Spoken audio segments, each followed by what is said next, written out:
शैन परिवार के आप सभी कस्टमर, सभी एसोसिएट, आप सभी को राशिद नसीम, चेयरमैन शैन ग्रुप का प्यार भरा नमस्कार।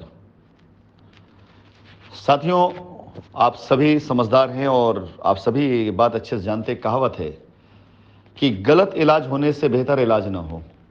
क्योंकि इलाज ना होने से हो सकता है कि रोग कुछ दिन बाद अपने आप ठीक हो जाए, लेकिन गलत इलाज होने से रोग बिगड़ जाता है और आदमी की मौत तक हो सकती है। इसीलिए सही जानकारी ना होने से बेहतर कोई जानकारी ना हो। क्योंकि सही ज्ञान आपको नहीं है तो हो सकता है कि आप किसी प्रकार के विनाश के कारण नहीं बने, लेकिन यदि कोई गलत जानकारी आपको हो जाती है तो आप अपना भी विनाश करते हैं और उस जानकारी से संबंधित लोगों को विनाश करते हैं। आप सभी के सामने पिछले 3-4 दिनों से कुछ वॉइस नोट ऐसी जा रही हैं बातचीत करके लोगों से, जिसमें आपको ये पता चल रहा होगा कि उनको जानकारी ही नहीं है। जैसे भी कल आप सभी लोगों के सामने हमारी और एक रिट में गए हुए व्यक्ति गौरव मौर्य की, गौरव वर्मा की रिकॉर्डिंग गई आप सबके बीच में। आपने सुना उसमें कि उनको ये तक नहीं पता था कि कंपनी ने अपनी तरफ से एक सप्लीमेंट्री डाली है जिसमें मांग करी है कि हम पैसा देना चाहते हैं, हम रास्ता देना चाहते हैं। और जानकारी क्या दी गई कि आप सभी लोग ये देखिए कि 68,000 करोड़ कंपनी लेके भाग गई। लगातार ताबड़तोड़ पेपर में न्यूज आने लगी। यानी सही जानकारी ये थी कि कंपनी ने पैसा वापस करने का रास्ता मांगा है, और गलत जानकारी क्या थी कि कंपनी 68,000 करोड़ का गबन करके भाग गई, डुप्लीकेट पासपोर्ट और बहुत सी चीजें। अब आप सोचिए कि सही जानकारी अगर आपको जानकारी होती तो क्या होता, और ये गलत जानकारी की जानकारी आपको ना होती जो दिया गया अखबारों के जरिए और कोर्ट में गलत आरोप लगाए गए, तो क्या हुआ। आप इसके कंपैरिजन करें जरा तो आपको पता चलेगा कि किस प्रकार से एक गलत खबर, एक गलत जानकारी, एक गलत सूचना आपकी जिंदगी में तबाही ला सकती है। शाइन परिवार के साथ यही हुआ है। आज अंकुश से बातचीत हुई, सासाराम से ये हैं। मैं आपको सिर्फ आपका ध्यान आकर्षित करना चाहूंगा उन सारे कस्टमर्स और उन सारे एसोसिएट की तरफ जो इनसे या इस साइट से या इस टीम से या कहीं से भी इस प्रोजेक्ट से संबंधित हैं। इनको गलत जानकारी दी गई कि आप जेसीबी लेके जाइए और जाकर के वहां पर काम कर लीजिए। ये भी अपनी तरफ से पूरी तरीके से तैयार होकर चले गए, और 2 साल पहले लाख रुपए खर्च कर देने के बाद भी 1 इंच काम आगे नहीं बढ़ पाया। उसके पीछे कारण जानकारी गलत थी। लेकिन यदि सारी की सारी व्यवस्थाओं को एक साथ बातचीत कर ली जाती तो जैसा कि आपने बातचीत रिकॉर्डिंग में सुना है कि हर व्यक्ति लाइनअप हो जाता और काम हो चुका होता। आप खुद देखिए कि कहां कहां काम बिगड़े हैं। अब अगर कोई व्यक्ति बगैर सूचना, बगैर जानकारी साइटों पर जा करके कब्जा करने की कोशिश करे, भले उसकी जमीन है, तो वो सारी की सारी चीजें तो ऐसी मानिएगा अगर कंपनी नहीं कह रही आपसे। आज पैराडाइज गार्डन का जो अभियान कंपनी ने शुरू किया उसमें मैं इन्वॉल्व हूं, मेरी परमिशन इन्वॉल्व है, तो कस्टमर का समर्थन इन्वॉल्व है, एसोसिएट का समर्थन इन्वॉल्व है। तो ये अभियान जो शुरू होगा वो खत्म नहीं होगा। यानी आप वहां पे विजिट करेंगे तो करने के बाद एक कदम आगे बढ़ चुके होंगे, एक रास्ते पे एक आगे बढ़ चुके होंगे, और अगला कदम कोर्ट के अंदर ये जानकारी देना कि हमें हमारी जमीनें चाहिए, बस खत्म, हमें कोई और वो नहीं चाहिए।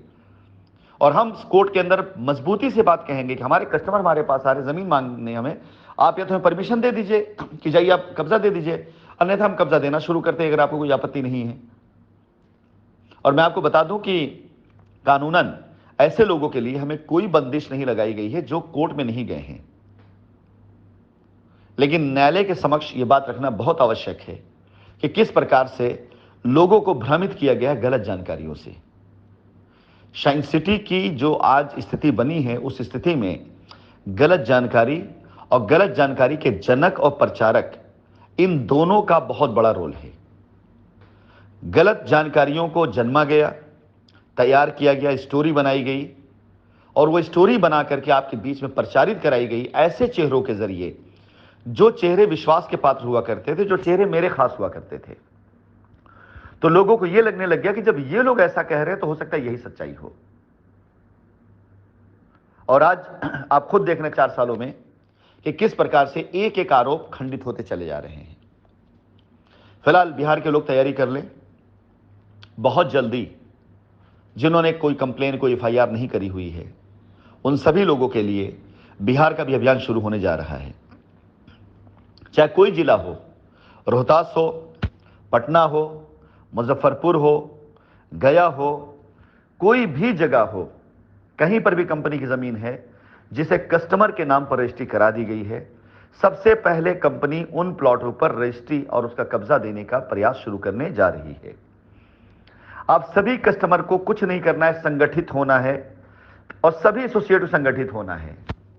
इससे पहले साइटों पे जो लोग बैठा करते थे और वो लोग अपने लाभ के कारण, कंपनी की जमीन और आपकी जमीन अपने लाभ के कारण वो लोग वहां पर बैठ करके गुंडई करते थे। लेकिन जिन लोगों ने अपनी रजिस्ट्री करा ली है, अपनी जमीन का मालिक और अपनी जमीन का गुंडा वही है। अगर आपको कोई रोकता है तो ऐसे लोगों के खिलाफ कंप्लेन, एफआईआर करना लाजमी है, क्योंकि उन्होंने ही कहा आपसे कि कंपनी भाग गई, जो एफआईआर करा दो। आपको नहीं पता था कंपनी भाग गई, आप अपनी साइट पर गए, उन्होंने कहा कंपनी भागी, जो एफआईआर करा दो, लेना जमीन तो यहां लो, इतना पैसा देना पड़ेगा, नहीं दोगे जो एफआईआर करा दो। यही तो हुआ था ना आपके साथ में हर साइटों पर, कि आप जहां कहीं पर गए आपको आपका स्थान बदला गया, यह कहा गया कि आपकी जमीन किसी और ने कब्जा कर लिया है, आपकी जमीन यहां नहीं वहां है। यह फैसला उन्होंने किया वहां पर, और आपसे कहा गया कि इस जमीन पे कंपनी का कोई कब्जा नहीं है, बहुत कुछ, और जो एफआईआर करा दो। अब आप अपनी जमीन पर जाएं और कोई यदि ऐसी बात करता है उसके ऊपर एफआईआर कराएं। कोई सामने आकर अगर बोलता है आप उस पर एफआईआर कराएं। फिलहाल शायद इसकी नौबत ही नहीं पड़ेगी। अगर मेरी बातचीत आप लोगों से होती रही, हम संगठित रहे, तो इसकी नौबत नहीं पड़ेगी। कोई नहीं आएगा, कोई जमीन पर नहीं आएगा, और जिसने वहां पे बाउंड्री कर रखी होगी वो पकड़ेगा उस एसोसिएट को जिसने वो बाउंड्री कराई हुई है। फिलहाल मिशन शुरू हो चुका है, जल्द ही आप सब लायबिलिटी फ्री होंगे। अपना साथ और सहयोग ऐसे देते रहें।